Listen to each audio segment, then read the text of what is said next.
जी जी बोलिए। అక్క నేను కరుణాకర్ 10 టీవీ అక్క కరుణాకర్ 10 టీవీ. హలో.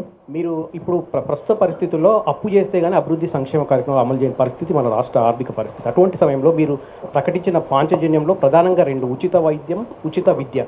అంటే మీరు ప్రైవేటు స్కూళ్లకు, ఇన్స్టిట్యూషన్స్కి ఫీజులు ప్రభుత్వం కడుతుందా, ప్రైవేట్ హాస్పిటల్స్కి ప్రభుత్వమే ఫీజులు చెల్లిస్తుందా? ఇట్లా మీరు దాన్ని కొంచెం వివరించాలి. 100%. ఇప్పుడు చూడండి బ్రదర్, మీరు అన్నారు అప్పులు తెస్తేనే తెలియదని.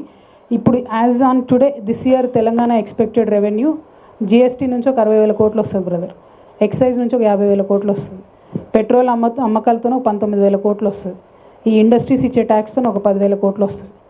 నాన్ ట్యాక్స్ రెవెన్యూ ఒక 35,000 క్రోర్స్ వస్తుంది. అట్లా ఇప్పుడు మైనింగ్ దీని నుంచి ఒక 8,000 కోట్లు వస్తుంది. సో ఇట్లా మళ్ళీ స్టేట్ డెవల్యూషన్ నుంచి వచ్చే డబ్బులు అవి సపరేట్ వస్తాయి. ఇవన్నీ కూడితే మీకు దాదాపుగా 60-50 1,80,000 కోట్ల దాకా మీకు డైరెక్ట్ మన కళ్ళ ముంగటనే కనబడుతుంది.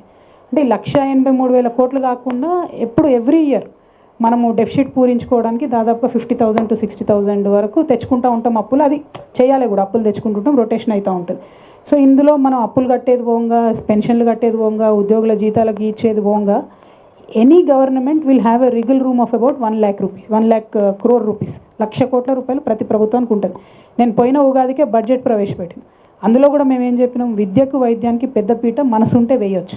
అందుకే నేను అనేది మదర్లీ టచ్ ఉండాలి, అమ్మతనం ఉండాలని అనేది. ఎందుకంటే అత్యంత ఎక్కువగా ప్రజలు ఇలా బాధపడుతున్నది విద్యా వైద్యం.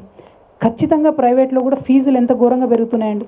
పోనీ మీరు ఫీజులు ఇయ్యరు, ఫీజు రియంబర్స్మెంట్ ఇయ్యరు, ఒక జీవో ఇవ్వండి దమ్ముంటే. నేను కాంగ్రెస్ గవర్నమెంట్ని సవాల్ చేస్తాను, ఒక్క జీవో ఇవ్వండి. ఈ ఇయర్కి నో ఫీజు హైక్ అని ఒక్క జీవో ఇవ్వండి.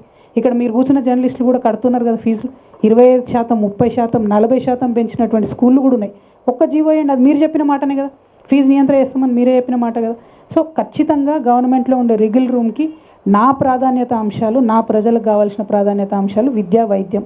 దానికి అవుట్ రైట్గా 30,000 కోట్లు పెట్టినా కూడా, 60,000 కోట్లు పోయినా కూడా, యూత్కి ఇచ్చే లోన్లు ఒక 10,000 కోట్లు పోయినా కూడా, వ్యవసాయం